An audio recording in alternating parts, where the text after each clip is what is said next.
চট্টগ্রামের পটিয়াতে আয়োজন করা হয়েছে পটিয়া ফুড ফেস্টিভ্যাল।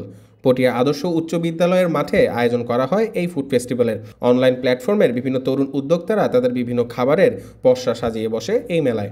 আমি মূলত আচার নিয়েই কাজ করি, তো আচারের পর আমার বিভিন্ন ধরনের খাবার আসে আস্তে আস্তে। এখানে হচ্ছে আপনার তেঁতুলের আচার, জলপাই আচার, রসুনের আচার, চালতার আচার, আমের আচার আছে।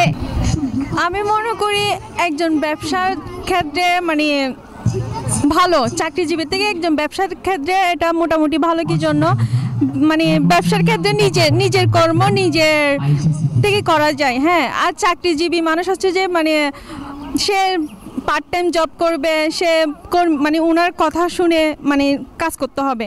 এখন আমি যেহেতু উদ্যোক্তা, সেম ওনার মানে কাজটা উনি নিজে থেকে করলে ওনার যখন যেভাবে মন চায় তখন ওভাবে করতে পারে। এখানে এসে অনেক ভালোই লাগতেছে, আর মানে ফর দ্য ফার্স্ট টাইম আজকে বিজনেস রিলেটেড একটা কাজ করতেছি, আমার অনেক ভালো লাগতেছে। এই ফুড ফেস্টিভ্যালের আয়োজনে ছিলেন পটিয়া বিজনেস প্ল্যাটফর্ম ও নান্দনিক পটিয়া। পটিয়া তথা দক্ষিণ চট্টগ্রামের প্রথম আয়োজন হিসেবে অন্তত এখন থেকে সকাল 10টা থেকে দুপুর 2টা পর্যন্ত চমৎকার। যেহেতু 2 দিনের আয়োজন, 3টা থেকে আমাদের রাত 10টা পর্যন্ত একটা সেশন আছে। তার শনিবার সকাল থেকে এবং বিকাল থেকে 2টা সেশন আছে আমাদের।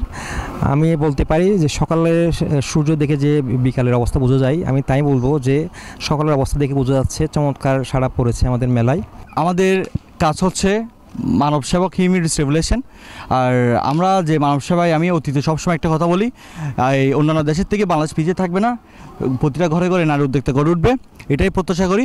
এবং আমাদের যে মেয়েরা আজকে স্টল নিছে, এরাও সবাই সম্ভ্রান্ত ফ্যামিলির মেয়েরা, মূলত সবাই টাকার জন্য কিন্তু ব্যবসাটা করে না, শৌখিনতার বসে এই ব্যবসাটা তারা করে। আর এখানে মেজরিটি পার্সেন্ট স্কুল কলেজ ইউনিভার্সিটির মেয়েরা আছেন। আর যদি সব কিছু বলতে গেলে সব কিছু পরিপাটি, আলহামদুলিল্লাহ সব কিছু ঠিক আছে।